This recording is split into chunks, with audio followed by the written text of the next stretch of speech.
Mon manager a menacé de me rétrograder. J'ai juste souri et j'ai dit, parfait, parce qu'à la seconde où vous me donnez ce papier, cette entreprise me doit 8 chiffres. Ensuite, j'ai appelé la banque sur haut-parleur, et la pièce est devenue silencieuse comme une tombe. Salut Reddit. Je suis Ethan, 35 ans, un homme, responsable des contrats et de la conformité dans une entreprise de logistique par drone appelée Vantage Arrow. Si cet intitulé de poste semble ennuyeux, vous avez tout à fait raison. C'est ennuyeux. Et c'est un peu tout l'intérêt de cette histoire. Mais je m'avance un peu trop. Un peu de contexte rapide pour vous, j'ai grandi dans une maison où lire les petits caractères n'était pas une bizarrerie de personnalité, c'était une question de survie. Mon père a travaillé sur les quais de chargement pendant 22 ans, jusqu'à ce que son cœur lâche un dimanche matin, il y a 4 ans. Ma mère a géré la cafétéria d'une école primaire, jusqu'à ce que ses genoux ne puissent plus le supporter. Ils m'ont appris 2 choses qui valent la peine d'être retenues, personne ne viendra vous sauver, et sachez toujours ce que vous signez. Depuis que papa est décédé, j'envoie $600 par mois à ma mère, je couvre ses ordonnances, et je gère les appels hebdomadaires pour mon jeune frère, Corey, qui traite mon compte chèque comme une boîte à suggestions. J'ai un prêt immobilier, un camion avec 160,000 miles au compteur, et aucune marge de manœuvre pour faire quoi que ce soit d'imprudent. Donc, quand je vous dis que j'ai géré toute cette situation avec patience et calme, comprenez bien que ce n'était pas parce que je suis une sorte de stoïcien illuminé. C'est parce que je ne pouvais littéralement pas me permettre d'être stupide. La lettre de rétrogradation était imprimée sur du papier à en-tête de Vantage Arrow. Papier blanc impeccable, police officielle. Quelqu'un avait même utilisé le papier cartonné premium, ce que j'ai trouvé être une touche délicate. Du papier cartonné premium pour une rétrogradation, c'est la dépense la plus vintage que j'ai jamais vue. Imaginez la scène, salle de conférence B, mercredi matin, 10h. 4 personnes étaient assises en face de moi, comme un jury de condamnation. Russ Collier, mon manager direct, présidait le bout de la table, portant un costume cintré. À sa gauche, Brun Kessler des RH serrait un dossier manille assez épais pour poser problème. Elle avait ce regard rodé de sympathie d'entreprise, celui qu'ils doivent enseigner dans les cours de certification RH, juste entre les techniques d'entretien de départ et comment licencier quelqu'un sans cligner des yeux.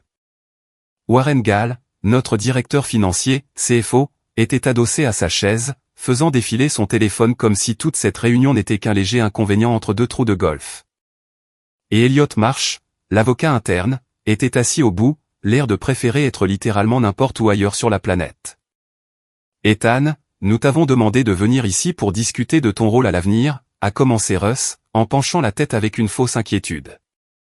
Il y a eu quelques problèmes. Collaboration, alignement culturel, retour des collègues. Je n'ai rien dit. Je l'ai laissé mariner. Brun a fait glisser le papier sur la table avec 2 doigts. Avec effet immédiat, vous êtes réaffecté au poste d'analyste junior en conformité. Vous rendrez compte à Kevin Lumi au 2e étage. Vos accès système exécutifs seront ajustés en conséquence. Kevin Lumi. 27 ans, 9 mois dans l'entreprise. Il demandait encore aux gens où se trouvait le placard à fourniture. Il ne pourrait pas trouver un contrat fournisseur même avec une lampe de poche et une carte. C'était à lui qu'il voulait que je rende des comptes. Il ne voulait pas me licencier directement, parce que cela crée de la documentation. L'entreprise adore les conséquences tant qu'elles viennent sans paperasse. Une rétrogradation aussi insultante était conçue pour me faire partir de moi-même. Warren n'a même pas levé les yeux de son téléphone. J'ai lu la lettre une fois.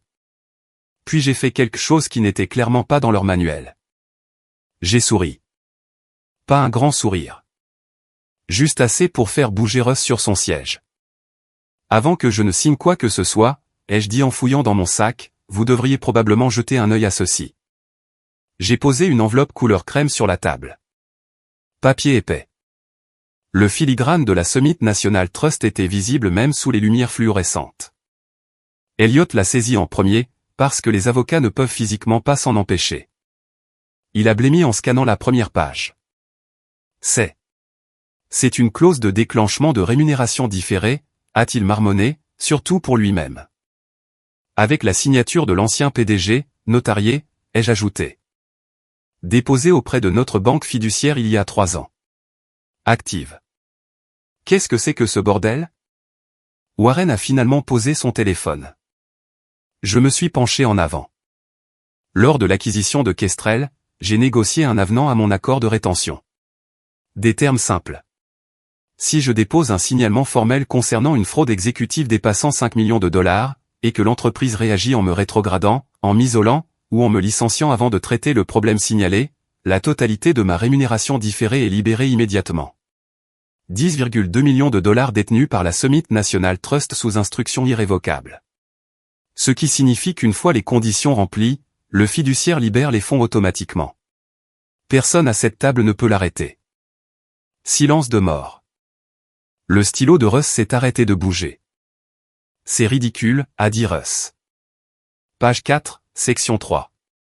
Signé par Don Ashworth. Approuvé par le comité de rémunération dans le cadre du paquet de rétention Kestrel. Financé par la réserve d'acquisition. J'ai sorti mon téléphone et composé le numéro de la Summit National Trust. Mis sur haut-parleur. Posé au milieu de la table, comme si je les défiais de dire quelque chose. Summit National Trust, service fiduciaire. Ici Rebecca. Rebecca, c'est Ethan Rowe. Vérification de compte 7742. J'ai besoin de confirmer le statut de déclenchement sur la clause de rémunération différée Vantage à Rowe. Bruit de touche cliquant à l'autre bout. Oui, monsieur Rowe, je vois que votre avis anticipé a été reçu il y a 48 heures, et que vos données de dépôt de rapport d'intégrité sont enregistrées. Pouvez-vous décrire l'action défavorable actuelle? J'ai regardé directement Russ. Je suis rétrogradé au poste d'analyste junior. Avec effet immédiat, en réponse à un rapport d'intégrité formel que j'ai déposé il y a 10 jours concernant une fraude exécutive. Les problèmes sous-jacents ne sont pas résolus. Compris. Nous aurons besoin que l'avis écrit d'action défavorable soit téléchargé dans le dossier pour vérification finale. Mais, sur la base de vos documents de compte, cela remplit les conditions de déclenchement. Une fois que nous recevons et confirmons cette documentation, le versement de 10,2 millions de dollars sera traité sous un jour ouvrable. Aucune approbation de l'entreprise n'est requise de notre côté. C'est à ce moment-là que Warren s'est finalement redressé. Et c'est à ce moment-là que j'ai su que chaque nuit tardive, chaque document que j'avais enterré, chaque fois que j'avais gardé ma bouche fermée pendant qu'il remuait le couteau dans la plaie, tout cela était sur le point de payer. Mais je devrais probablement commencer par le début.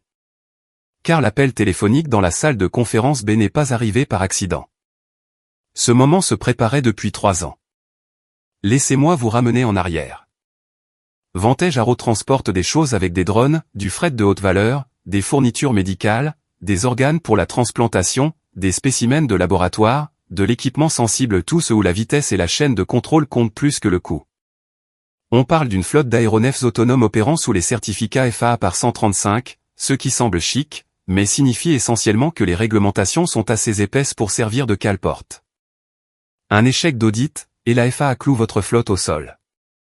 Chaque règle a un formulaire, et chaque formulaire a une date limite qui gâche le week-end de quelqu'un. Un manque d'assurance, et votre exposition à la responsabilité devient très vite laide. La conformité n'est pas un département chez Vantage, c'est toute la fondation. C'est là que j'entre en jeu, ou que je suis entré en jeu. Il y a 3 ans, Vantage a acquis une plus petite structure appelée Kestrel System pour étendre le corridor de livraison ouest. Le chaos standard d'une acquisition. Des centaines de contrats devaient être harmonisés. Accords fournisseurs, baux d'installation, police d'assurance, certification de pilote, calendrier de maintenance. Tout devait être examiné, réconcilié, et intégré sous un même toit. J'étais le responsable de la migration des contrats, ce qui signifiait que j'ai vécu à l'intérieur de ces documents pendant environ 4 mois d'affilée. Pendant l'intégration de Kestrel, tout allait vite et tout le monde était débordé.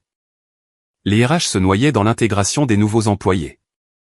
Le juridique était enseveli sous les dépôts réglementaires. La finance se démenait pour réconcilier 2 ensembles de livres comptables, ce qui signifiait que, si vous faisiez attention, vous pouviez accomplir beaucoup de choses sans que personne ne regarde par-dessus votre épaule.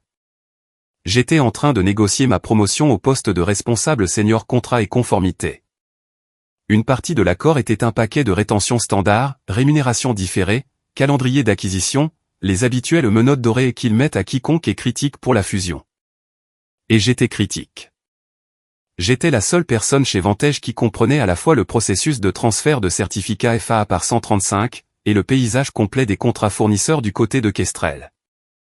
Si je partais en pleine intégration, les dépôts FAA calaient, les polices d'assurance expiraient, et tout le calendrier d'acquisition du conseil d'administration s'effondrait. Il le savait. Je le savais. Le montant de la rétention reflétait cela. Mais j'ai demandé un ajout. J'ai besoin de protection plus forte, ai-je dit à Margaret, la directrice juridique sortante. Elle était à 62 jours de la retraite et signait des documents comme les gens signent des cartes d'anniversaire au bureau. Rapide, distraite, pensant déjà à ses prochaines vacances. L'indemnisation standard ne suffit pas, a-t-elle demandé sans lever les yeux. Je vais examiner des contrats exécutifs et des relations fournisseurs valant des dizaines de millions. Si je signale quelque chose de grave et que je subis des représailles pour cela, les protections standards ne couvrent pas mon prêt immobilier. Elle a agité la main. Rédige quelque chose de raisonnable et envoie-le. Raisonnable. Un mot si flexible. J'ai écrit l'avenant sur un seul week-end de 16 brouillons. Je ne plaisantais pas. Le cœur était simple, et je vais le répéter parce que c'est important, si je déposais un signalement d'intégrité formel concernant une fraude dépassant 5 millions de dollars, et que l'entreprise répondait par une action d'emploi défavorable, rétrogradation, licenciement, réaffectation forcée, avant de résoudre le problème signalé, la totalité de ma rémunération différée serait libérée en une somme forfaitaire. 10,2 millions de dollars détenus par la Summit National Trust sous instruction irrévocable du fiduciaire. Une fois déclenché, l'entreprise n'avait aucune autorité pour arrêter le virement. Pas de récupération, pas de période de correction, pas de dérogation exécutive. Le fiduciaire suit les instructions. Point final. C'est ce que signifie irrévocable. Don Ashworth, le PDG, l'a signé dans un lot avec 30 autres modifications de rétention lors d'une réunion du conseil qui a duré 40 minutes de plus que prévu. Le comité de rémunération l'a approuvé un jeudi après-midi. Margaret l'a tamponné avec la bénédiction du juridique. Ensuite, j'ai fait la partie qui comptait vraiment. J'ai déposé les documents exécutés auprès de Summit, envoyé des copies certifiées à mon avocat chez Killer et Brandt, verrouillé les originaux dans un coffre-fort, et attendu 3 ans impatient, silencieux, faisant mon travail. Cette même semaine, Corey a appelé. Mon frère a un don pour le timing parfaitement terrible. Et, donc je suis un peu court pour le loyer. Juste genre 400, peut-être 5. Je te rembourserai quand ma situation se stabilisera. Sa situation se stabilisait depuis environ 6 années consécutives. J'ai envoyé 300 parce que c'est ce que je pouvais faire sans puiser dans mon fonds d'urgence. Il n'a pas dit merci. Juste, c'est tout? Du Corée classique. J'aime mon frère, mais cet homme n'a jamais rencontré un filet de sécurité dans lequel il ne sauterait pas tête la première. Ma mère a appelé le lendemain. Ne sois pas dur avec ton frère. Il essaie de s'en sortir. Elle dit ça depuis qu'il a 22 ans. Il en a 29 maintenant. Il essaie toujours. Le point est que j'avais 0 marge d'erreur. Donc, quand les choses ont mal tourné au travail, le plan n'a jamais été de renverser une table. Le plan était d'être patient et d'avoir raison. Alors, quand j'ai remarqué, presque 3 ans après mon arrivée, un fournisseur appelé Ridge Rest Compliance Solutions nous facturant 385,000 $ par mois pour des services de test de cellules de drone et de vérification réglementaire, démissionner n'était pas dans le manuel. Jouer intelligemment était le seul mouvement possible. Le montant n'était pas fou pour ce type de travail spécialisé. Ce qui était fou, c'était l'entreprise elle-même, constituée dans le Wyoming environ 3 ans plus tôt. Pas de site web, pas de certifications industrielles. L'adresse commerciale était une suite de bureaux virtuels à Cheyenne. Et chaque facture était approuvée personnellement par Warren Gall, notre CFO, comme une horloge, quelques heures après la soumission. Jamais délégué, jamais acheminé par la chaîne normale. J'ai vérifié et j'ai découvert pourquoi. Warren avait étiqueté Ridge Rest comme un fournisseur exécutif confidentiel, dans le système de comptabilité fournisseur, une désignation qui contourne la file d'attente standard d'approbation à 3 personnes, et achemine les paiements directement sur le bureau du CFO. C'est censé être utilisé pour des consultants juridiques ou de sécurité sensibles. Personne à la comptabilité fournisseur ne l'a remis en question, parce que personne ne remet en question les classifications de fournisseurs du CFO quand ils tiennent à leur travail. J'ai fermé mon ordinateur portable ce soir-là, et j'ai fixé le plafond pendant un long moment, parce que j'étais presque sûr d'avoir trouvé exactement le genre de choses pour laquelle mon avenant avait été conçu. Donc, j'étais tombé sur un fournisseur qui sentait mauvais. La question était, à quel point? J'ai passé les 3 semaines suivantes à le découvrir, et la réponse était pire que ce à quoi je m'attendais. Ridgerest Compliance Solutions. Laissez-moi vous guider à travers ce que j'ai trouvé, car rien de tout cela n'a nécessité de piratage, de mots de passe volés ou quoi que ce soit de dramatique. Examiner les accords fournisseurs et les flux de paiement était littéralement ma description de poste. Ils n'ont juste pas aimé ce que j'ai trouvé. Premièrement, les factures. 385,000 $ par mois, chaque mois pendant presque 3 ans. Près de 14 millions de dollars au total. Chaque facture utilisait le même modèle, le même formatage, la même faute de frappe à la ligne 4, où « vérification » était orthographiée « verificating » mois après mois. Si vous allez faire de fausses factures, au moins passez le correcteur orthographique. Si vous volez, au moins relisez comme si vous respectiez le métier. Deuxièmement, les approbations. Chaque facture était signée par Warren Gall personnellement. Dans les relations fournisseurs normales, l'autorité d'approbation tourne ou est déléguée. Vous avez des signataires de secours, des examens secondaires. Warren ne laissait jamais personne d'autre toucher à Ridgerest. Il codait aussi les paiements sur 3 centres de coûts différents, opérations de vol, maintenance, et affaires réglementaires. C'est une technique de diffusion. Diviser les coûts entre les budgets et la version tableur de cacher des collations dans différents placards. Vous divisez le total sur plusieurs budgets, de sorte qu'aucun propriétaire de budget ne voit jamais l'image complète. Je me suis adossé à ma chaise ce soir-là et j'ai fait craquer mes articulations. 2 drapeaux rouges, c'était suspect, mais je n'avais pas encore fini. Troisièmement, les dépôts d'entreprise. C'est là que c'est devenu intéressant. Ridgerest était enregistré dans le Wyoming. J'ai sorti les dépôts du secrétaire d'État et j'ai trouvé que l'agent enregistré était un cabinet appelé Harmon Legal Service à Cheyenne. Ce nom me disait quelque chose. J'ai vérifié les formulaires de divulgation exécutive de Warren, ceux que chaque officier à notre niveau doit déposer annuellement en listant les intérêts commerciaux extérieurs. L'entité d'investissement personnel de Warren, une LLC qu'il a divulguée 2 ans plus tôt, utilisait le même agent enregistré, le même cabinet, la même adresse à Cheyenne. Ce n'est pas illégal en soi. Mais quand une entreprise rédige les factures et que le patron de l'autre gars les approuve sans parler à personne de la connexion, c'est un problème. Je me suis versé un autre café et j'ai continué à tirer les fils. Quatrièmement, les registres des installations. Ridgerest était censé effectuer des tests de cellules et une vérification de conformité à notre Hub West. Les factures décrivaient un travail technique détaillé, évaluation de charges structurelles, audit de système de propulsion, inspection de préparation FAA. Cela semblait très officiel. J'ai sorti les registres de site pour cette installation remontant à 3 ans. Aucun bon de travail correspondant à Ridgerest, aucun registre de visiteurs, aucun permis d'installation d'équipement, aucune demande d'accès par badge, pas même un laissez-passer de parking. 14 millions de dollars pour des services qui n'ont jamais eu lieu, à un endroit qui n'a jamais vu un seul employé de Ridgerest franchir la porte. Maintenant, c'est ici que Chuck Dempsey entre dans l'histoire. Et je dois vous parler de Chuck, car il devient accidentellement crucial plus tard. Chuck travaillait au service d'assistance informatique, helpdesk, à notre étage, milieu de la vingtaine, portait la même rotation de 3 t-shirts graphiques, avait un fond d'écran de bureau représentant un Golden Retriever portant des lunettes de soleil qu'il n'avait jamais changé une seule fois. L'homme dégageait cette vibe comme quoi rien dans cette entreprise ne pouvait avoir moins d'importance pour lui. J'avais du mal à extraire l'historique des enregistrements de paiement de la base de données des achats un après-midi. Le système n'arrêtait pas de se déconnecter. J'ai soumis un ticket au helpdesk en m'attendant à l'attente standard de 3 jours. Chuck s'est présenté à mon bureau en 20 minutes, ce qui était déjà suspect car rien dans l'informatique d'entreprise n'arrive aussi vite. Portail des achats, a-t-il dit, tapant déjà avant que je puisse expliquer. Ouais, ils ont migré la base de données vers un nouveau serveur le week-end dernier. Tout le truc est bancal maintenant.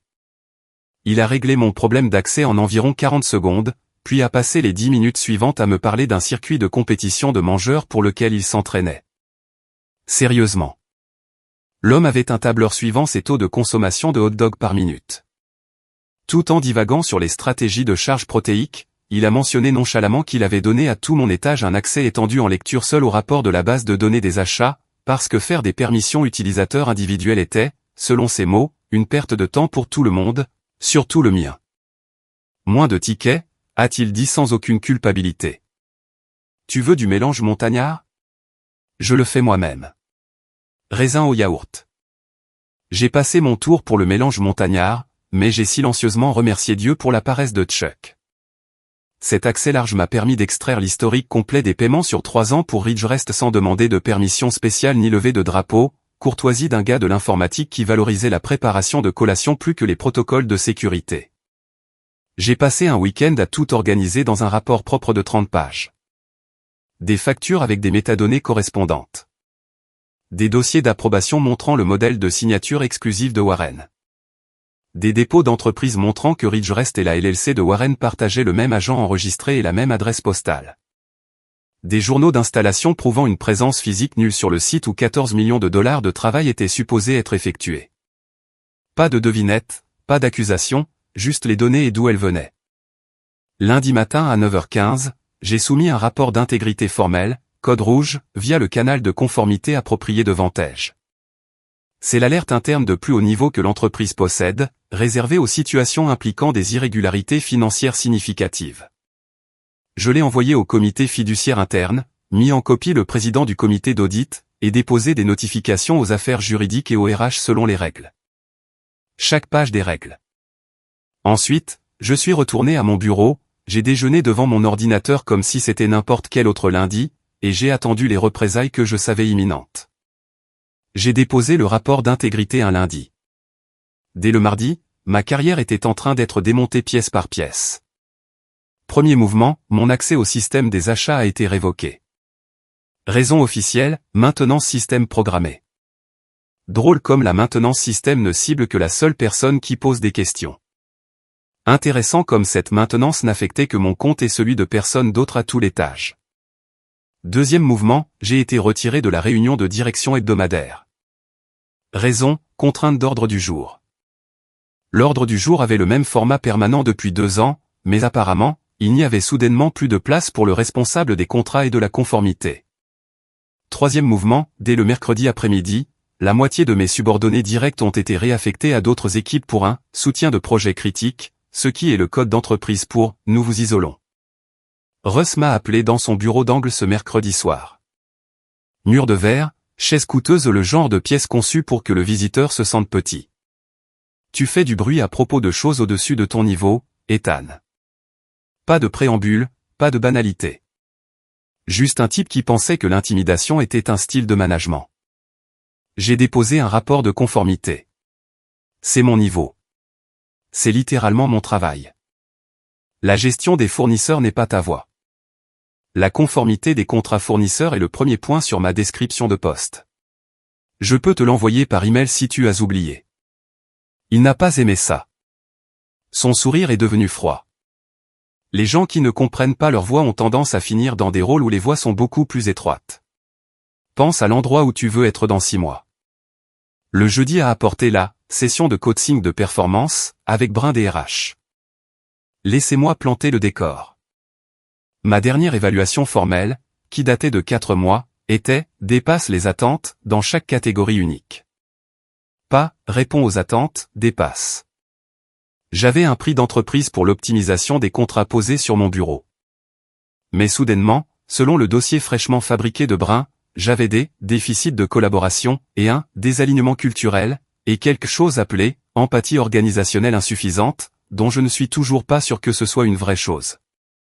Elle m'a mis sous un plan d'amélioration de la performance, PIP, de 30 jours, avec des objectifs si délibérément vagues qu'ils pouvaient signifier tout ou rien. Démontrer un partenariat interfonctionnel amélioré. Faire preuve d'alignement avec les valeurs organisationnelles. Favoriser une culture d'engagement constructif. Des objectifs qui semblent professionnels sur le papier mais qui sont impossibles à mesurer, ce qui signifie qu'ils sont impossibles à atteindre, ce qui était le but entier. Un PIP comme ça n'est pas un plan de performance. C'est un document de licenciement préécrit. Les RH écrivent ces objectifs de PIP avec un dictionnaire des synonymes dans une main et une pelle dans l'autre. Vous signez en accusant réception, échoué aux objectifs immesurables, et ils vous virent pour cause réelle avec une trace écrite propre. J'ai documenté chaque petite chose. Photo téléphonique de chaque écran avec horodatage visible. Enregistrement de calendrier montrant des réunions reprogrammées avec un préavis de 30 minutes dans des salles de conférence à l'opposé du bâtiment. La fois où Brun a programmé une session de coaching obligatoire pendant ma pause déjeuner approuvée, et m'a ensuite mis un avertissement pour être arrivé en retard à une réunion de 13 heures dont on ne m'avait jamais parlé. Ma carte d'entreprise a été signalée pour « activité inhabituelle », malgré le fait d'avoir 0 dépense dessus en 6 mois. Ma place de parking a été réattribuée à un nouvel employé. Chaque mouvement mesquin consigné et sauvegardé. Je téléchargeais des lots sur le portail client sécurisé de Jason tous les 2 soirs. Ils construisaient leur dossier contre moi. Ce qu'ils ne réalisaient pas, c'est que j'en construisais un meilleur contre eux. Et puis Chuck de l'informatique m'a accidentellement livré toute la partie. La direction a soumis un ticket pour supprimer mon accès au portail de reporting exécutif. Mouvement de représailles standard. Chuck a reçu le ticket un vendredi après-midi. Au lieu de me retirer de la liste de distribution d'emails exécutifs, il m'y a ajouté. Mauvais menu déroulant. Pendant environ 4 heures, chaque email envoyé à l'équipe de direction senior a atterri dans ma boîte de réception. Ma boîte s'est remplie comme si quelqu'un avait accidentellement mis toute l'entreprise en copie sur un email de panique.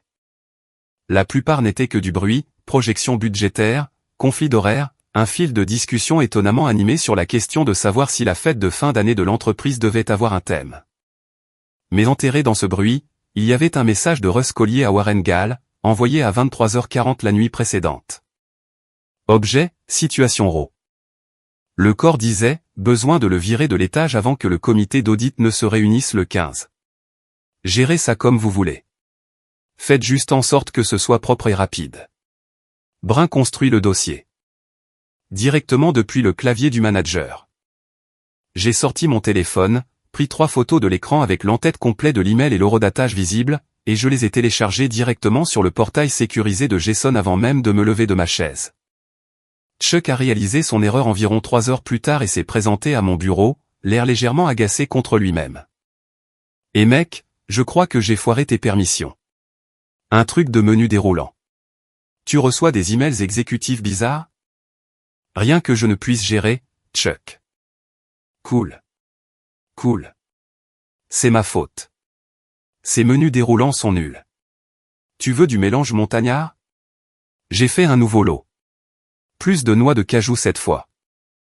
Il a corrigé l'erreur et s'est éloigné, complètement inconscient qu'il venait de me remettre la pièce de preuve la plus importante de toute cette situation. Je dois à cet homme une réserve à vie de raisin au yaourt.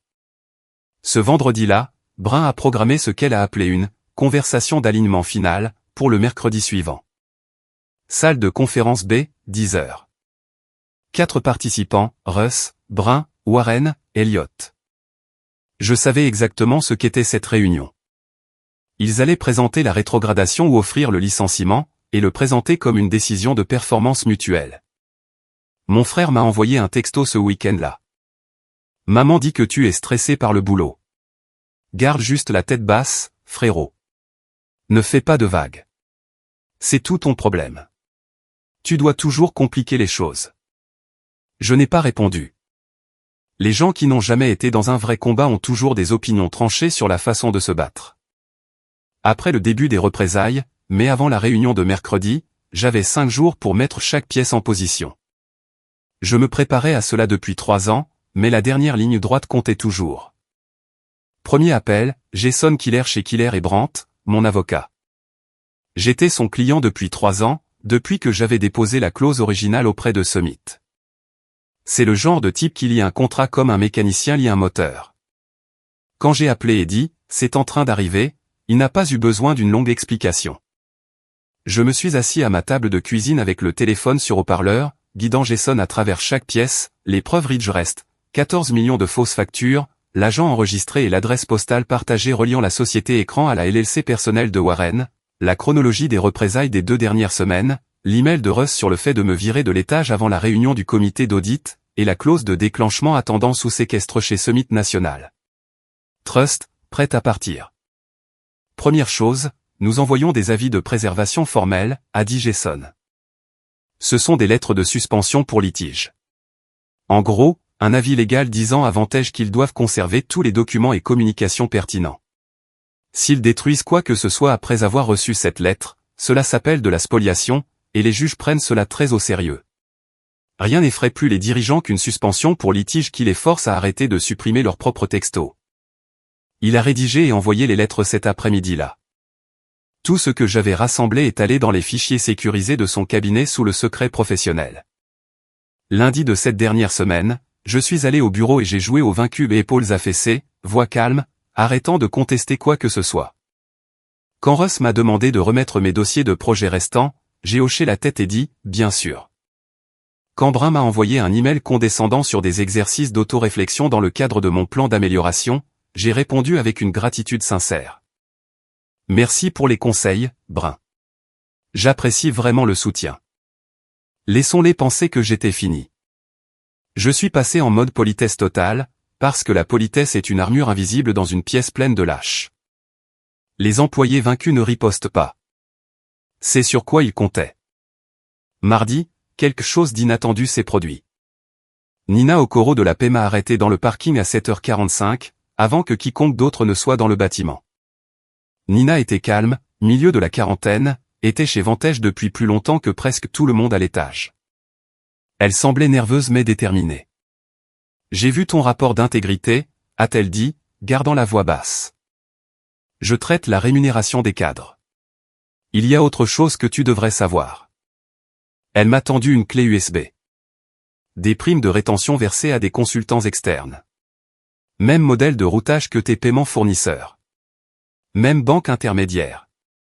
Nom d'entité différent, mais la structure est identique. Je surveille ça depuis plus d'1 an. Combien ? 4 millions de plus en plus de ce que tu as trouvé. Au moins. Je l'ai regardé. Pourquoi tu me dis ça ? Parce que je les ai regardés enterrer des choses pendant 2 ans, et j'en ai marre de prétendre que les chiffres s'additionnent alors que ce n'est pas le cas. J'ai donné la clé USB à Jason cet après-midi-là. Il l'a examinée et l'a ajoutée au dossier de preuve. Le total était maintenant plus proche de 18 millions de paiements suspects, tous liés à Warren Gall. Jason a laissé échapper un long soupir au téléphone. Ce n'est pas de la petite envergure. Cela dure depuis des années à travers plusieurs entreprises. C'est le genre de choses qui fait inculper les gens. Mardi soir, Jason a soumis le dossier complet de preuves aux autorités fédérales via les canaux légaux appropriés. Pas de drame, juste un avocat présentant des preuves organisées au nom d'un client qui avait subi des représailles pour l'avoir signalé. Mercredi matin, j'ai mis une chemise propre. J'ai versé du café dans un mug de voyage, conduit jusqu'au bureau avec les fenêtres baissées parce qu'il faisait beau, et je me suis dit que je devrais profiter du trajet puisque c'était probablement mon dernier vers ce parking. J'avais déjà notifié la Summit National Trust qu'une action d'emploi défavorable était imminente, et de se préparer à une libération potentielle de l'entiercement. Rebecca Shaw a confirmé la réception et l'état de préparation. Tout était prêt. Tout ce qui restait, c'était que Russ et son équipe fassent exactement ce que je savais qu'ils allaient faire. J'ai envoyé un texto à Jason à 9h50. Réunion à 10h. Si je ne donne pas de nouvelles d'ici 10h30, lance tout ce dont nous avons discuté. Sa réponse, déjà préparée, va gérer tes affaires. À 9h58, je me tenais devant la salle de conférence B. À travers la vitre, je pouvais voir Russ arranger des papiers en bout de table. Brun avait son dossier ouvert avec des onglets de signature qui dépassaient. Warren faisait défiler son téléphone. Elliot fixait son bloc-notes juridique. Je suis entré à 10h, et vous savez déjà ce qui s'est passé ensuite. Mais laissez-moi remplir ce que j'ai sauté. Retour à la salle de conférence B où nous nous étions arrêtés. Rebecca Shaw de la Summit National Trust venait de dire à une salle pleine de dirigeants que 10,2 millions étaient sur le point de quitter le bâtiment. Laissez-moi vous dire ce qui s'est passé après que le silence s'est brisé. Warren a bougé le premier. Il s'est penché au-dessus de la table et a saisi mon téléphone. Regarder un CFO essayer d'intimider un fiduciaire, c'est comme crier sur un distributeur automatique. Ici Warren Gall, CFO de Vantage Arrow. Je vous ordonne d'annuler ce versement immédiatement. Aucun fonds ne bouge sans mon autorisation. Rebecca n'a pas élevé la voix. Monsieur, ce sont des instructions fiduciaires irrévocables exécutées il y a 3 ans par votre ancien PDG et approuvées par le comité de rémunération du conseil. Les fonds sont détenus dans un compte séparé hors du contrôle opérationnel de Vantage. Une fois les conditions de déclenchement confirmées, nous sommes légalement obligés de traiter la libération. L'entreprise n'a aucune qualité pour intervenir. C'est la nature d'un arrangement irrévocable. Warren a regardé Elliot. Elliot a regardé la table. Personne ne m'a regardé. J'ai laissé ça flotter dans l'air pendant environ 5 secondes. Puis j'ai ouvert mon deuxième dossier. Pendant que tout le monde est dans la même pièce, ai-je dit, gardant ma voix plate, il y a autre chose que vous devriez savoir. Mes avocats chez Killer et Brandt ont soumis un dossier complet de preuves aux régulateurs fédéraux hier. 14 millions de paiements fournisseurs frauduleux via Ridgerest Compliance Solutions, une entreprise partageant le même agent enregistré et la même adresse postale que la LLC personnelle du CFO, plus 4 millions supplémentaires en primes de rétention, acheminés par la même structure. Tout documenté, tout horodaté, tout entre les mains de gens dont le métier est d'enquêter sur la fraude électronique. La main de Warren tremblait. Pas beaucoup, mais assez. C'est de la diffamation, a claqué Russ. Tu ne peux pas juste accuser les gens. Je n'accuse personne. J'ai déposé un rapport d'intégrité formel il y a 10 jours via le canal de conformité approprié de Vantage. Personne n'a enquêté. Personne n'a répondu. Personne ne l'a même reconnu. Au lieu de cela, vous avez révoqué mon accès système, m'avez mis sur un plan de performance fabriqué, et avez programmé cette réunion pour me pousser dehors. Et je sais que c'était coordonné, Russ, parce que tu as envoyé un email à Warren disant « Vire-ro de l'étage avant que le comité d'audit ne se réunisse. Fais en sorte que ce soit propre et rapide. » Brun construit le dossier. Le visage de Russ est devenu gris. Comment as-tu ? Peu importe comment. Ce qui compte, c'est que tout est documenté. La fraude, les représailles, tes propres mots, la chronologie. Tout est chez mon avocat, et tout est chez les gens qui gèrent les enquêtes sur la fraude électronique. Brun n'avait pas dit un mot depuis que j'avais sorti l'enveloppe. Elle était assise parfaitement immobile, son stylo figé au-dessus de son bloc-notes. Comme si elle ne bougeait pas, peut-être que rien de tout cela n'arrivait. Son dossier manille, celui qu'elle avait passé des semaines à remplir de fausses notes de performance, était toujours ouvert devant elle. Il avait l'air assez stupide. Maintenant, Elliot a finalement pris la parole. Nous devons arrêter cette réunion immédiatement. Je dois examiner la clause originale.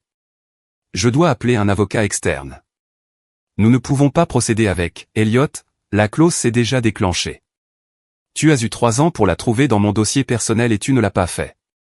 Les conditions sont remplies au moment où vous donnez une lettre de rétrogradation à quelqu'un en représailles d'un rapport de fraude. Je télécharge cette lettre dans le dossier de Summit à la seconde où je sors d'ici. Ils traiteront le versement d'ici la fin de la journée demain. Je me suis levé, j'ai redressé ma chemise, et j'ai ramassé mon téléphone là où Warren l'avait posé. Rebecca, merci pour votre temps. Je ferai le suivi directement pour la confirmation du virement demain. Bien sûr, Monsieur Rowe. Passez une bonne journée. J'ai mis fin à l'appel et je les ai regardés chacun leur tour. Russ, qui avait passé des semaines à orchestrer un contrat d'élimination corporatif et avait mis tout le truc par écrit. Brun, qui avait construit un faux dossier de performance comme si c'était un projet scolaire. Warren, qui avait drainé l'entreprise via un fournisseur écran pendant 3 ans et pensait sincèrement que personne en dessous de lui ne faisait attention. Et Elliot, qui tapait déjà sur son ordinateur portable, cherchant probablement comment expliquer au conseiller juridique externe qu'il avait raté une clause de 10,2 millions de dollars dormant dans un dossier depuis 3 ans. Le clavier d'Elliot a commencé à claquer comme s'il essayait de taper pour se sortir de sa responsabilité. Vous aurez des nouvelles de Killer et Brandt concernant les accords de libération, ai-je dit depuis l'embrasure de la porte. Je suggérerais que le conseil commence à poser des questions sur où sont passés 18 millions de dollars, parce que les régulateurs vont le faire. Je suis sorti de la salle de conférence B à 10h20. 20 minutes. C'est la durée que tout le truc a pris. J'ai attrapé mon sac à mon bureau, plié la lettre de rétrogradation dans la poche de ma veste, ramassé l'orchidée que j'avais réussi on ne sait comment à garder en vie pendant 3 ans sous des lumières fluorescentes, et j'ai marché vers l'ascenseur. Personne n'a dit un mot. Dans le parking, Je me suis assis dans mon camion, j'ai photographié la lettre de rétrogradation recto verso, et je l'ai téléchargée sur le portail de dossier sécurisé de Summit depuis mon téléphone. Rebecca a confirmé la réception dans les 4 minutes. À midi, le cabinet d'avocats externes de Vantage avait déposé une motion d'urgence pour geler le versement de Summit. Ils ont tout jeté contre le mur, manquement à l'obligation fiduciaire, enrichissement sans cause, incitation frauduleuse. Ils ont même soutenu que la clause était abusive, ce qui est le langage juridique pour « nous ne l'aimons pas et nous souhaiterions qu'elle n'existe pas ». Jason m'a appelé à 15 heures. Le juge a examiné leur motion et l'a rejetée. Son raisonnement était que l'entreprise ne peut pas déclencher une disposition contractuelle par sa propre action défavorable, et ensuite demander au tribunal de les sauver des conséquences. Leurs mots, pas les miens. Motion rejetée. Je me suis assis sur mon canapé et j'ai expiré pour ce qui semblait être la première fois en 10 jours. Le virement a atteint mon compte à 10h05 le lendemain matin. Summit National Trust. 10,2 millions de dollars. J'ai fixé l'écran de confirmation pendant environ 30 secondes, puis j'ai fermé mon ordinateur portable et j'ai fait du café. L'email de confirmation avait l'air ennuyeux, ce qui est exactement ce que vous voulez d'un virement de 10 millions. Le bon truc du fond du placard que je gardais pour je ne sais quoi apparemment, je le gardais pour ça. Les choses ont bougé vite après ça. Vite façon entreprise, ce qui signifie beaucoup de conférences téléphoniques, d'emails soigneusement formulés, et de gens découvrant soudainement des principes qu'ils n'avaient pas 2 semaines plus tôt. Le conseil a tenu une session d'urgence le vendredi. Je n'étais pas dans la pièce, mais Jason a eu le résumé via le conseiller juridique externe de Vantage, qui était maintenant très intéressé à être coopératif. Warren Gall a été placé en congé administratif immédiat en attendant une enquête complète. Russ Collier a été licencié pour faute. Le conseil a cité son rôle documenté dans les représailles contre un lanceur d'alerte, ce qui devient apparemment un sérieux souci de gouvernance une fois que cela coûte 10,2 millions à l'entreprise. Rien ne motive les valeurs comme un paiement inattendu à 8 chiffres assis sur le bilan. Drôle comment ça marche. Brun Kessler a été discrètement réaffecté à la paperasse d'intégration des nouveaux employés, ce qui semblait juste pour quelqu'un qui avait passé des semaines à construire de faux dossiers de performance.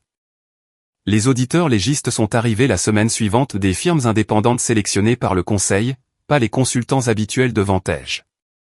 Ils ont trouvé tout ce que j'avais documenté, plus 6 autres millions de paiements que je n'avais même pas identifiés, acheminés par 2 entités supplémentaires. L'opération de Warren était plus grosse et plus bâclée que quiconque ne l'avait réalisée. L'exposition totale a atterri quelque part au nord de 20 millions de dollars. Les enquêteurs fédéraux ont signifié un mandat de perquisition au domicile de Warren un mardi matin, 2 semaines plus tard. Je ne l'ai pas appris par un coup de téléphone dramatique. Jason m'a transféré un entrefilet de 3 paragraphes d'un journal d'affaires régional, enterré sous une histoire sur l'ouverture d'un nouveau restaurant au centre-ville. Le CFO de Vantage a au sujet d'une enquête fédérale sur des irrégularités financières. Pas de caméra, pas de marche de la honte, juste le processus lent et ennuyeux de gens faisant réellement leur travail une fois que quelqu'un leur a remis les preuves. Elliot Marsh a démissionné la semaine suivante. Discrètement, pas d'annonce. Un jour son nom était sur l'annuaire de l'entreprise, et le lendemain il n'y était plus. Je ne sais pas s'il a sauté ou s'il a été poussé, mais de toute façon, le type qui a raté ma clause dans le dossier personnel a décidé qu'il préférait être ailleurs. On ne peut pas vraiment le blâmer. C'est une chose difficile à expliquer lors de votre prochain entretien d'embauche. La résolution légale entre moi et Vantage a pris environ 3 semaines à finaliser. J'ai signé des décharges mutuelles avec des exceptions intelligentes. J'ai gardé les 10,2 millions, évidemment. J'ai conservé le droit de coopérer avec toute enquête fédérale en tant que témoin factuel. Et j'ai insisté sur un terme non négociable, des protections complètes de lanceurs d'alerte pour Nina Okoro et pour Chuck Dempsey.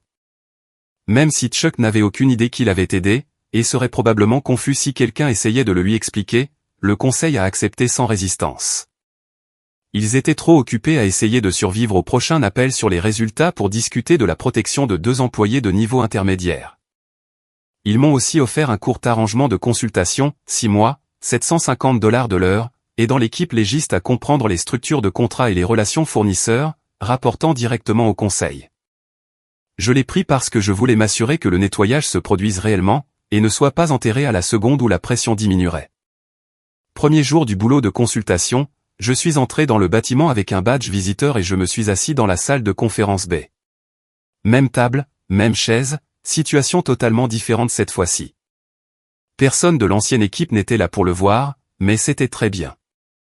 Je ne le faisais pas pour un public. Nina m'a envoyé un texto le jour où l'annonce interne est sortie. Promu. Analyste senior. Paquet de protection complet. Plus personne ici ne me regarde de travers. Merci d'avoir réellement fait quelque chose. J'ai renvoyé un pouce levé. Pas besoin d'en dire plus que ça. Corey a appelé le week-end suivant. Yo, maman a dit qu'il s'est passé un truc à ton boulot. Tu vas bien ou quoi? Je vais bien, Corey. Cool. Cool. C'est bien. Et, donc en fait je suis un peu court ce mois-ci. C'est bon. Je vais t'envoyer 500. Vrai? Merci mec. Tu es un sauveur. J'ai failli lui dire. J'ai failli dire, Corey, je n'ai plus à m'inquiéter de tes demandes de loyer pour très longtemps. Mais je ne l'ai pas fait. Certaines conversations ne valent pas la peine d'être tenues tant que la poussière n'est pas complètement retombée. Et honnêtement, si je disais à Corey que j'avais de l'argent, son loyer deviendrait beaucoup plus cher très vite. Certaines choses ne changent jamais. Je me suis assis sur mon porche ce dimanche soir avec une tasse de café refroidissant dans ma main. Rue calme, mon camion dans l'allée, le numéro de ma mère affichant un appel manqué que je retournerai le matin. Il me voulait au sous-sol. J'ai fini sur mon porche, regardant la confirmation du virement posé dans ma boîte de réception.